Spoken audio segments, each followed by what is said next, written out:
Sonne, meine ich.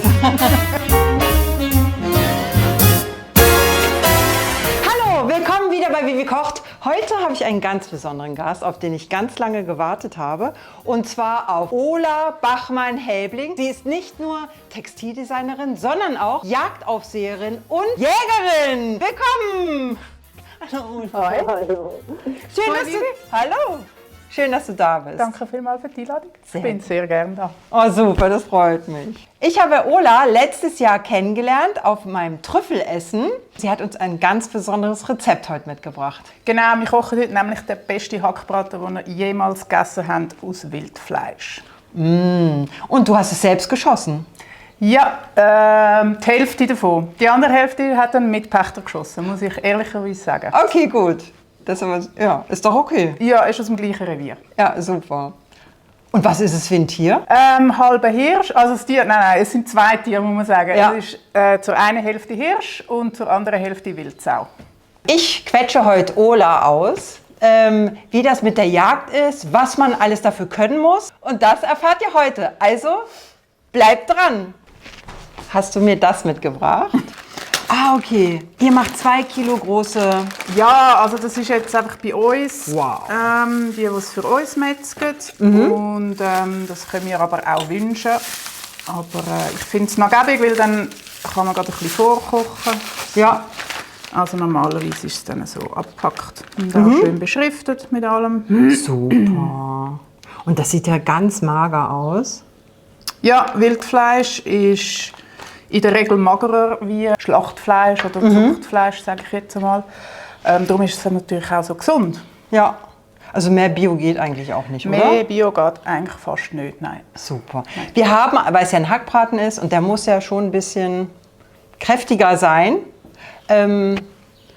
gibt es dann ein bisschen Speck rein. Ganz bisschen Genau, muss der man... macht es auch ein bisschen saftiger. Häufig haben die Hackbraten ja so ein bisschen Tendenz dazu, dass sie ein bisschen trocken sind oder ein bisschen kompakt. Und der Speck hilft dem, ein bisschen das zu verhindern, so gut wie es geht.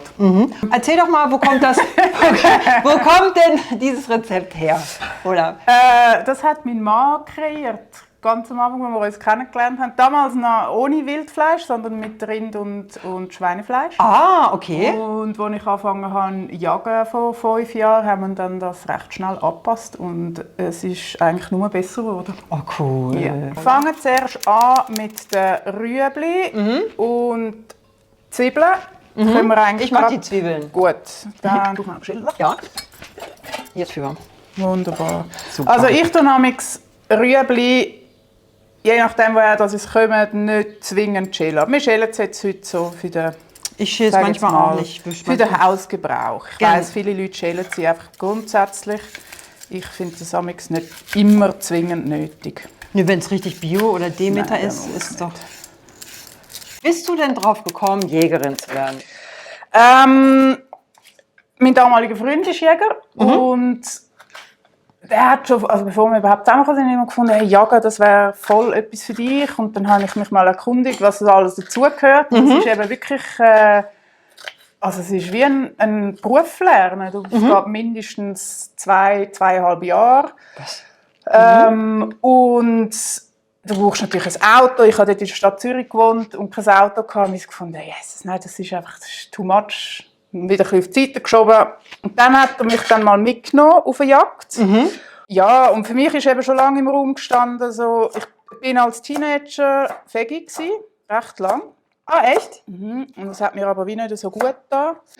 Und dann habe ich wieder angefangen Fleisch zu essen, aber versucht es halt bewusster zu machen und die ganze Massentierhaltung, also das ist, finde ich einfach, das geht nicht. Das ist, ja. Und dann bin ich auch wie so ein bisschen vor der Entscheidung gestanden, hey, versuche ich es nochmal ohne Fleisch. Heute hat man vielleicht einen anderen Zugang zu Lebensmitteln, die dir alle Nährstoffe und Zeug und Sachen liefern, die du brauchst. Und habe dann aber wie so gefunden, aber ich habe eigentlich gerne Fleisch. So, ich würde es, glaube ich, schon vermissen. Und dann ist das mit der Jagd aufgekommen und das ist für mich eigentlich wie die perfekte Lösung gewesen. Und auch ein bisschen der Anspruch an mich selber, dass ich ein Tier wirklich selber kann erlegen und verarbeiten und selber essen nachher. Also ich erwarte das von niemandem sonst. Das ist einfach rein für mich so, dass so kann ich mit gutem Gewissen Fleisch essen. Ja, dann hat man die ganze Verantwortungskette. Ja, man sozusagen. sieht halt auch, gell, was braucht es überhaupt? Das ist eben nicht so einfach, wie sich die Leute das immer vorstellen. Das ist, also, das Schiessen, sagt man so, vom ganzen jagdlichen Machen, wo Jägerinnen und Jäger als Aufgabe haben, ist ein kleiner Prozentsatz, vielleicht 3%, vielleicht 5%. Aha. Dann gehst du vielleicht 10-mal raus, bevor überhaupt das richtige Tier richtig ansteht, auf die richtige Distanz Um die richtige... und noch genug hell ist und einfach alles stimmt. Das ist nicht einfach, ich nehme mein Gewehr und fahre raus und peng und fertig. Ja, genau. Und dann hast du natürlich, oder? Dann ist ein Stück Fleisch. Das ist Arbeit. Du musst es ja auch wegtragen. Ist ja nicht so, dass es immer so auf in den Kofferraum fällt. Nein, selten. Also, das haben wir auch schon fast Geh mal erst da vorne hin. Ja, das stimmt. Du musst es ja auch Nicht tragen. so. Ja. Ich meine, die sind ja wie schwer war jetzt dieser Hirsch ungefähr? Der hat, glaube ich, 70 Kilo gehabt. Den habe ich aber nicht allein geborgen. Also bei Hirsch ist dann die Grenze schnell erreicht, wo du es alleine nachher hast. Ein Kalb vielleicht. Aber du musst auch für einen Hirsch brauchst du auch ein anderes Auto. Also da ist mein Subaru Forester. Echt? Nicht mehr der Subaru? Vierrad? Ja, vielleicht, wenn ich die Sitz runterklappen. Und ich würde parallel, damit das auch vorwärts geht, Pinienkerne rösten. Genau. 30 Gramm. Wir haben es immer so. Pi mal Daumen. Ja. Okay, machen wir das auch. Datteln auch rein. Die geben noch so einen extra feinen Geschmack rein und nochmal ein bisschen Feuchtigkeit. Ja. Das ist ja fast ein bisschen orientalisch, ne? Ja, man könnte es Könnte man meinen. das sagen? Ja, es kommt natürlich, gell, man könnte auch mit den Gewürzen nachher, könnte man sich natürlich auch noch austoben. Da sind wir jetzt recht klassisch, dann mit Salz, Pfeffer und frischen Kräutchen. Da könntest du natürlich auch noch viel orientalischer gehen, wenn das etwas ist, was du gerne hast. Ja, es ist immer ein bisschen schade, gell? Die Leute haben häufig das Gefühl, Wild, das kann man nur im Herbst essen und das kann man nur als Pfeffer essen mit Knöpfli und Maroni und Rotkraut. Und in also die Schweiz hat ja verschiedene Jagdsysteme in den unterschiedlichen Kantonen und in den Revierkantonen, wo du dein eigenes Jagdrevier pachtest, dort fängt die Jagd auch schon im Mai eben an. Das heisst, am 2. Mai geht es los mit der Jagd auf Rehböck und einjährige weibliche Rehe, die noch nicht trächtig sind. Ja. Das heisst, Das darf man nämlich nicht. Nein, das Trächtige darf man nicht. und junge Das Mütter ist- darf man auch nicht schießen. auch alte Mütter nicht. Wenn das Sehr gut. Gott sei Dank. Nee, jung geborene, meine ich. Nee, alte natürlich auch nicht. Aber Kinderlose hast schon. recht. Ja. Muttertierschutz, genau, Ja. ist das Thema. Und darum kann man eigentlich schon ab Mai das beste Wildfleisch geniessen und kann das auch auf alle Arten zubereiten. Weil wir essen, ich sage jetzt mal zu 95% nur noch Wildfleisch und machen alles daraus. Also es ist sehr unbegrenzt. Ja. Das ist Trübli und die erste Zwiebel werden ja angedünstet, zusammen mit dem Speck oder abbrötelt. Und die zweite Zwiebel okay, ich verstehe. kommt dann roh rein. Es gibt wie nochmal so eine schöne Ebene, Geschmacksebene dazu. Wie alt, darf man fragen, wie alt du dann warst, dass du, ich meine, man stellt sich jetzt vor, man fängt so, ja, weiß nicht. Wie alt warst du da bitte? 40. Cool. Ja. Da hast du nochmal gedacht, wie geil. Ja, und das ist dann wirklich, also das hat man sehr den Ärmel reingenommen. Das ist dann, also es hat eigentlich mein ganzes Leben um 180 Grad. Wirklich? Ja, ich bin jetzt vor 1,5 Jahren sind wir auch aufs Land gezogen, ans Jagdrevier an. Ach so.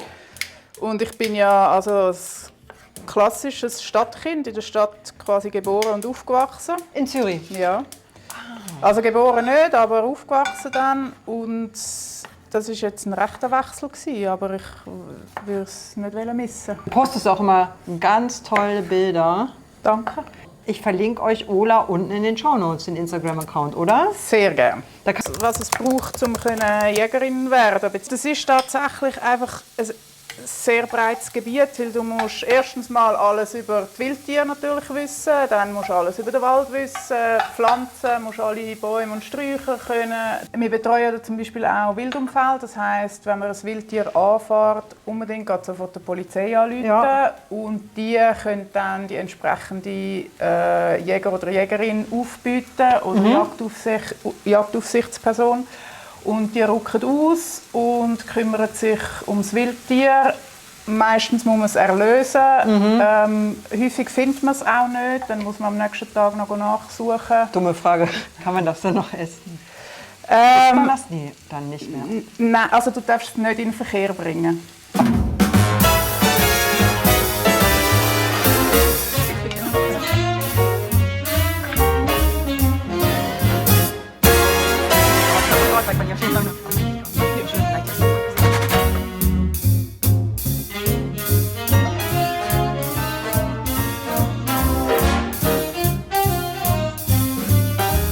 Wie lange kommt der jetzt in den Ofen? Der würde ich jetzt sagen, eine Viertelstunde schon. Also wenn ihr mehr Fleisch nehmt, das könnt ihr natürlich auch. Das sind jetzt, was haben wir, ich glaube, knapp 800 Gramm.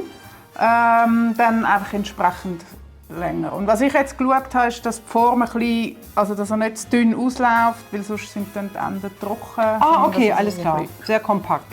Also ein Viertelstunden. Wie viel Grad? 180? 190, glaube ich. 190 Grad. Ober-Unterhitze? Wir sind nicht so fancy, ich habe nur einen Gasbacher verkauft. Aha, ist bestimmt Ober-Unterhitze. Ja. Also, ja. Weil, Wohl, ja, weil sonst ist ja auch nur von unten. Genau. Also, ja, mach mal Ober-Unterhitze. Super. Weißweinessig. Weil es muss ja gut durchziehen. 3 Limettenzeste. Und dann Ingwer. Oh, ich finde, das duftet dann auch immer schon so schön. Mega. Den Ingwer. Auch ein bisschen noch Zitrone. Und dann noch ein bisschen Apfel. Haben wir hier schon ein bisschen.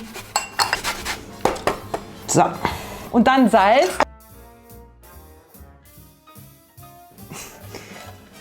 Oh, das sieht gut aus. Ich habe lieblingsfranzösischen groben Senf rein. Und dann lassen wir das erstmal stehen bis nachher. Hammer's. Nachher tun wir einfach ein bisschen Olivenöl und noch so Waldhonig rein. Ola, wie macht man jetzt die Soße dazu? Habe ich auch noch nie gesehen. Eine Hackbraten mit einer extra Soße. Das finde ich auch super. Ja, das ist ja der beste Hackbraten der Welt. Darum Ja. braucht er halt auch die beste Soße. Ja. Die ist nur für den Goût. Ah, okay. Verstehe. Ja, das gibt schlimm.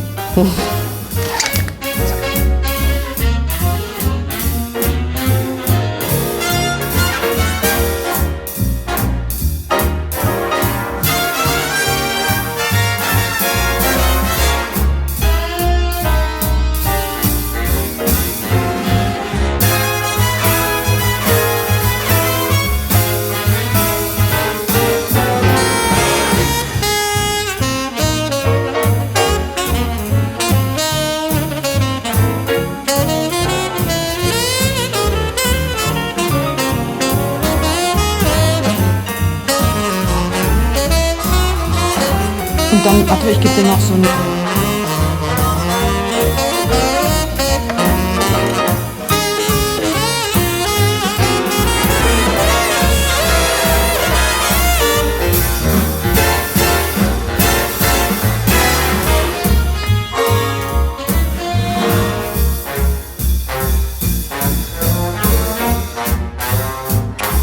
Sind wir fertig? Ich hoffe.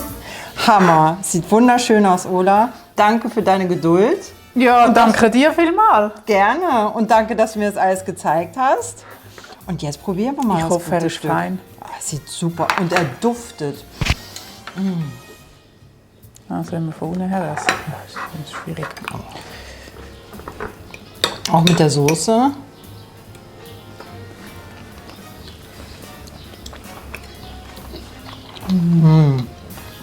Hammer.